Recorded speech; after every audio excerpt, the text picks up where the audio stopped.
whitey tighties, there's a thing you can use. Yeah, my stepdad Bernie Hamburger, who'll gladly help you. Yeah, go down to Cupid's dark street. He's got a special animal. Yeah, I heard. He showed it to me once. And I was like, this is really weird. But my butt, it was so clean. I said, Bernie Hamburger, that's the cleanest my butt has ever been. And he's like, yeah, I know, I've been doing it for years. I do it to your mom all the time. And I was like, awesome. That's so awesome. Thanks. Bernie Hamburger likes a gift and a must, cause you don't need a dirty butt.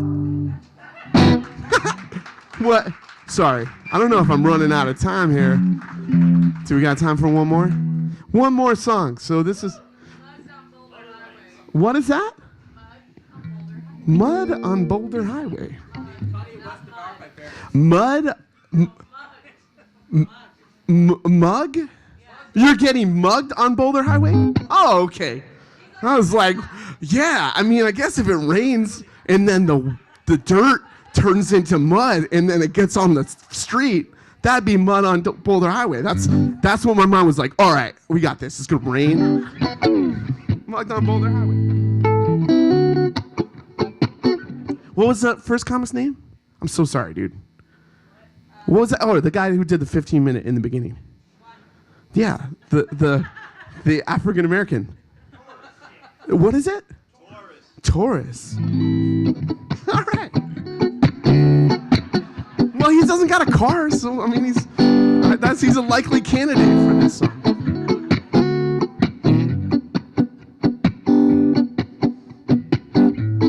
Taurus lost his Taurus, and now he's gotta walk. He lives in the Henderson, crackheads are everywhere. Yeah, maybe if you live really close to Galleria Mall, you're alright. But a little bit farther, there's a wonderful place. There's a homeless and they're not nice. And if you're walking by yourself late at night, yeah, they come out from the half-sawn down trees with the no trespassing sign. And they take up all your money. He's got 20 blowjobs, no more for Tories. Cause he got mud on Boulder Highway. No more blowjobs. Yeah, 2 divided by 20 is 10. That's 10 blowjobs that are gone. If Taurus had a Taurus, he wouldn't even know that blowjobs are even possible on Boulder Highway. That was really bad. Sorry. But that's my time, and that was your fault, not mine. But thank you, everybody. There's wonderful comics coming up. I'm positive of it. There's a lady, and she's funny. And Jay's going to come up and stop me from talking. All right.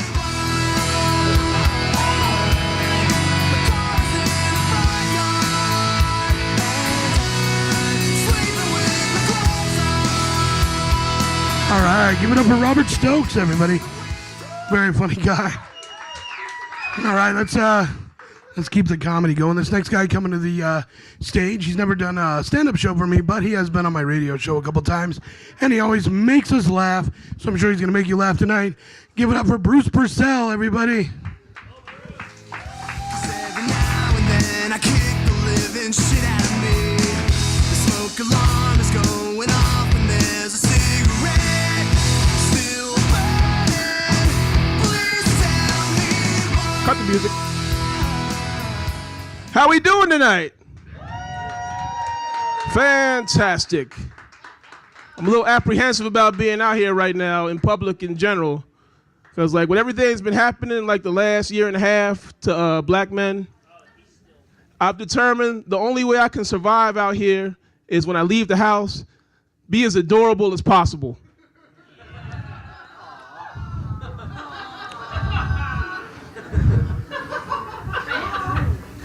You're not shooting this Teddy Ruxpin ass nigga, that's all I'm saying.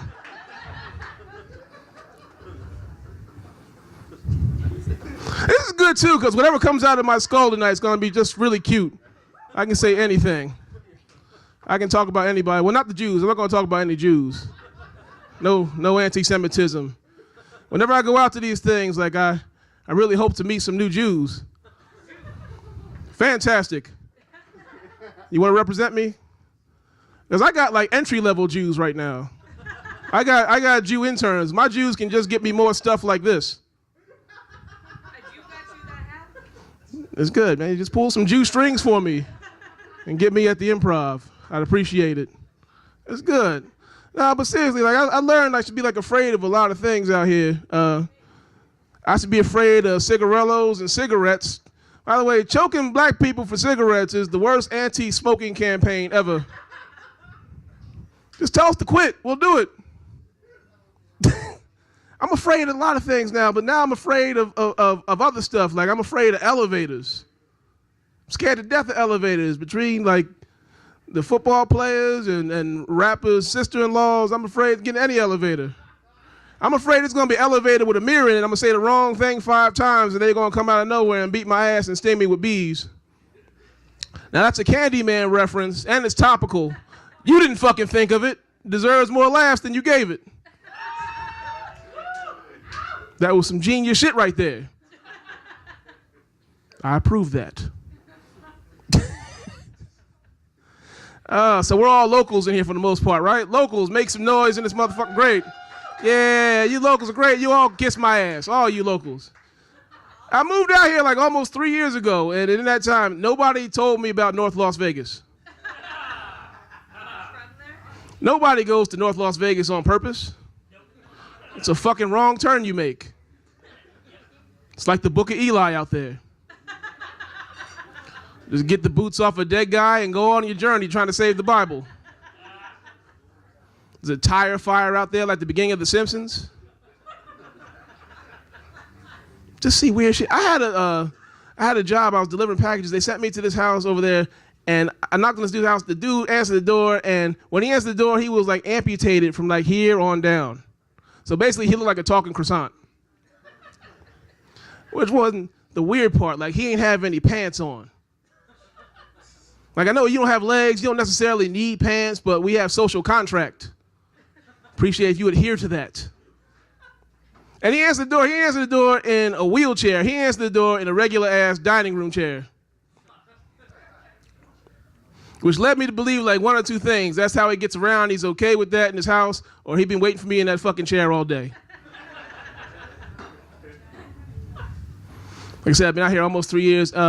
Dating is hard out here. Like anybody is coupled up right now, just stay. Just stay. Just stay, whatever you do. There's no such thing as a distended clitoris. I Google searched that. I call bullshit. I'm not falling for that again, basically, is what I'm trying to say to you. Fool me once, shame on you. You know the rest of it.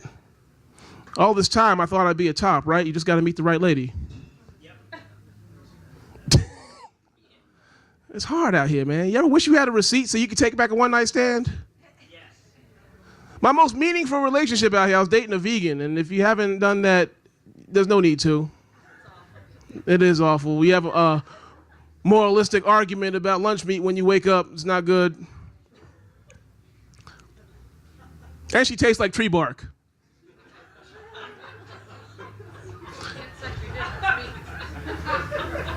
And I went down there more than once. Like, I got all these splinters now.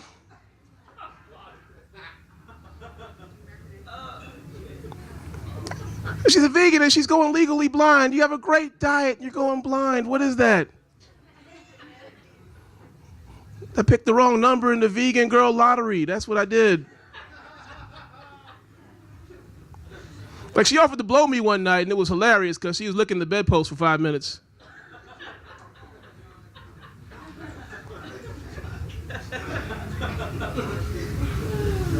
You all laughed at that. You're in it with me now. You laughed at a legally blind vegan. Anything I say now is okay. It's good. I'm around all these white people who haven't been beaten yet. It's good. You guys are all right. I got a theory about when white people go on vacation and they go to the Caribbean, they say it's to get some color. I think that's code for getting a slave.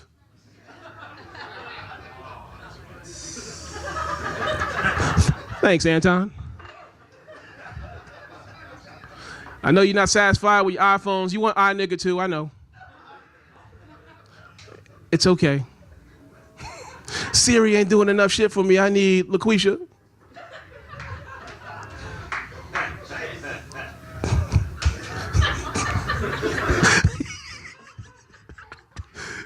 It's okay. We're used to it, though. Like, everything black becomes white eventually. Like, it's the truth. Michael Jackson. Rock and roll. You took rock and roll. Never saw it again. It's okay. You done a fine job with it. It's all right. They're going to bring back Soul Train. You watch. It'll be hosted by Ryan Seacrest.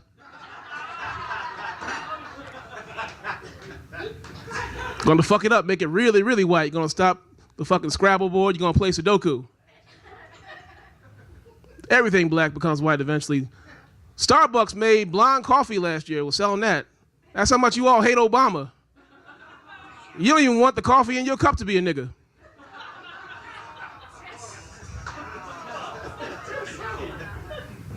You tried years ago Crystal Pepsi, but it didn't take. It didn't take. Back to the drawing board. It's okay. You guys are taking R&B. It's all right. Name your favorite R&B group from the 90s. Just take a negative photograph of them, and that'll be the R&B now. That's what it'll be. I'm just serious. Out here making these dreams come true. Making some new friends tonight. Now that we're all closer. To tell you a little bit. Like, when I got out here, like, I've done things out here to live doing comedy like I wouldn't ordinarily have done. Become a wedding DJ. Because before that, I was working in strip clubs as a DJ, and I started doing weddings. It's not really much different, because before that, I was just dealing with 40-plus naked women ask me for the same 10 songs every hour. Now I just deal with one bitch in a white dress. It's fine.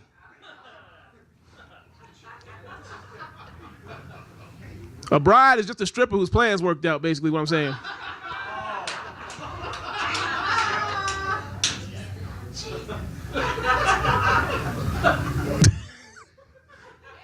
I also started selling cars out here, which, I sold cars. Like, when you sell cars, like, your dreams don't die really, but they are in a coma. Like, my first day on the lot, I'm going through there and the bird just lands out of the sky in front of me and dies. That's just God giving you a nice fuck you on your new career path. Birds die in your wake, there's nothing here for you. Me dumbass people selling cars. Like, I had a guy come in, he filled out a credit application, and in the top line, he didn't write his address. He just wrote, Budget Suites, in capital letters. No address, nothing, just Budget Suites. If you write Budget Suites on a credit application, we're not pulling up a car for you. You're getting a 10-speed. That's all you can keep payments on. If you pay rent weekly, don't even look at cars at all. Don't do that to yourself. I'm gonna get out of here in a second. But before I do, I'm gonna tell you, I got to acknowledge this. My dignity with comedy has gone down significantly. Like, I'll take anything right now. I'll take BET at this point. I wear blackface. I don't care. And grills. They still wear grills, Taurus? I wear that shit. I do it. I like how Taurus is the go-off for black men here. Well, he's the only he's the one chocolate chip in the sugar cookie tonight. Well, you can tell by his table. I'll take anything. Like, I'll do logo at this point. I'll do a show at RuPaul. I don't care. I'll wear a wig. I'll do anything, but I won't do like British television. Anybody here watch British TV at all? What do you all watch on BBC? What do you watch? Fuck Doctor Who. Doctor Who stole the afro from the black man, the first one. Fuck him. British TV is like dating an average looking girl. Like, you're kind of interested at first, but you really wouldn't care if you never saw that bitch again. I've touched some lives tonight. My name is Bruce Purcell. You all have a good night. With a pocket full of shells.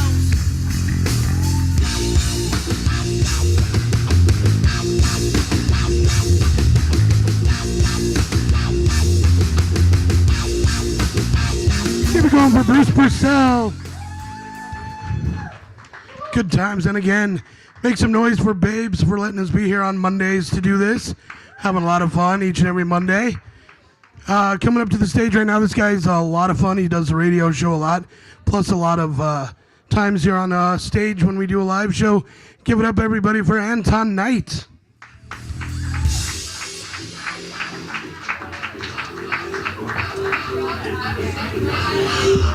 Yeah, you can go ahead, DJ, go ahead and cut whatever the hell that was you was playing. That was a Devil's Instrumental. How the fuck y'all doing? Make some noise real quick. Let me hear you.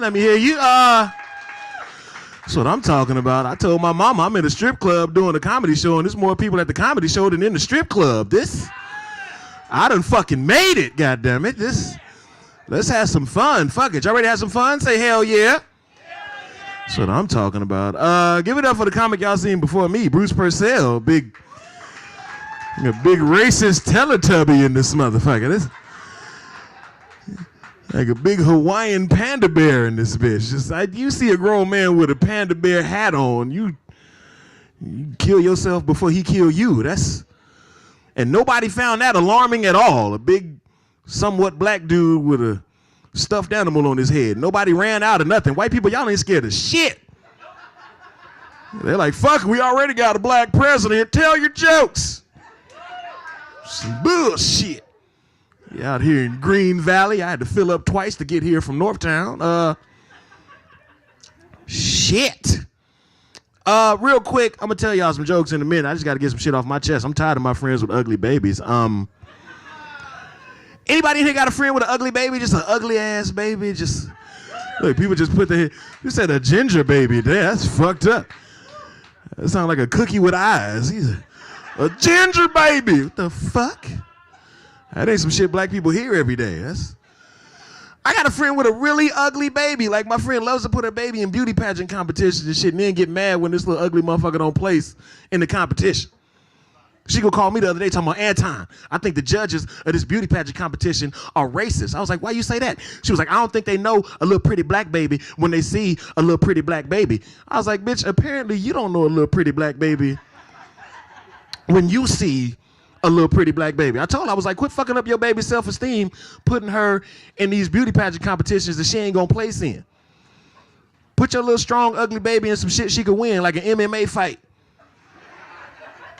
Or a strongman competition. You can't just put lip gloss on a little fruit bat looking ass baby and think that your baby is gonna place in these competitions. Give your baby a chance at life, man. And they say you shouldn't talk about people that have ugly babies because you'll fuck around and have you a ugly baby. Well, I'm glad I wrote this joke after my son started looking like what the fuck he was gonna look like, so I ain't gotta worry about that shit. My son getting ready to be 6 years old. He already starting to use the curse words that me and his mama say at each other.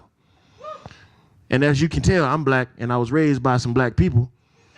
And in a black household, as adults, if you talking about some shit that a child is not supposed to know nothing about, you spell out all the bad shit that you want to say, thinking that your child is too dumb to figure out what the fuck you talking about.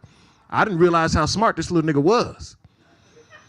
I'm over at his house, we chilling, we having a good time, and I say I was at his house because that's what the judge said I'm supposed to do till the child support battle is over with. So we over there, we playing, we having a good time. His mama come downstairs tripping. Anton, did you bring that child support money with you? I was like, no, I forgot, I'm sorry. I gotta bring it to you tomorrow. This bitch just started spelling out shit. Niggass ain't shit. I cannot stand your black ass. You were in SHIT last year and your ASS ain't SHIT this year. Now, if you want to keep coming around here, I suggest you get your SHIT together or you stay from around here. So I look down at my son. He looking at me like she talking to you. So I get upset after I figured out everything she done spelled at me. I stood up. I looked her dead in her face. I said, BITCH. Your ASS is always starting SHIT when I come over here to play with my DAMN son. Why don't you take your black ASS back upstairs and quit FUCKING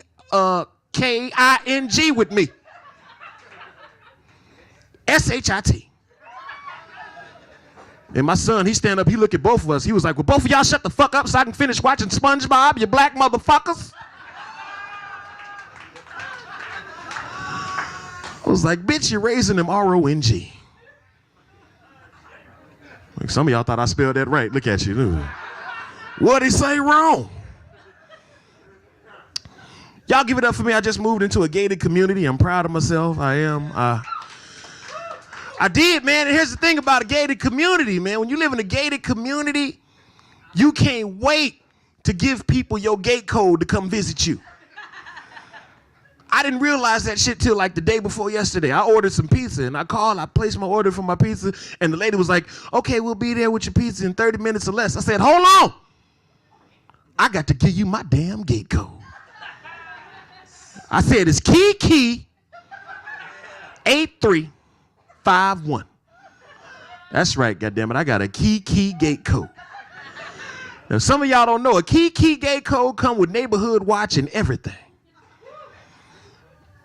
And I love my key community. I do. I'm in a key community. That means I got rights. When people don't know the gate code to get in, I like to turn right into white people. Hey! Who you here to see? Now this is a gated key community. If you don't know the gate code to get in here, goddamn it, nigger, you move along. Don't act like y'all ain't never thought that shit. Fuck y'all. Y'all thought that shit. It's real shit to me, man. And I'm starting to travel a lot more doing comedy. I love to travel. Any couples in here? Where the couples at? Couples? Anybody? This is a strip club, so it's like 3 of y'all. But that's cool shit. I love to watch couples when I travel, man. Like I did a show not too long ago. I went to West Virginia. Now here's the thing. I went to West Virginia. They flew me out to do a show in West Virginia, but they flew me out on Spirit Airlines. Exactly. See, some of y'all, I'm glad I'm here. I made it. It's fucked up. If y'all don't know nothing about Spirit Airlines, here's the thing. Round trip from Las Vegas to West Virginia on Spirit Airlines is $9.75. If you've never been on Spirit Airlines, I'm gonna tell you this is why. All the seats don't match. Some of the seat belts ain't connected to the seat actually at all. I was walking to my seat, I seen they had a handle for the window. You can roll the window down at the height that you wanted it to be and shit. One dude, he sitting down, he hit the button, boom, the stewardess came over. She's like, what's your problem, sir? He said, my seatbelt ain't connected to the seat. This bitch told him to tie it around his waist in a double knot. I said, we gonna die. Kind of advice is that? But I like watching couples, man, so I'm sitting there, I'm in my seat, and this white woman like,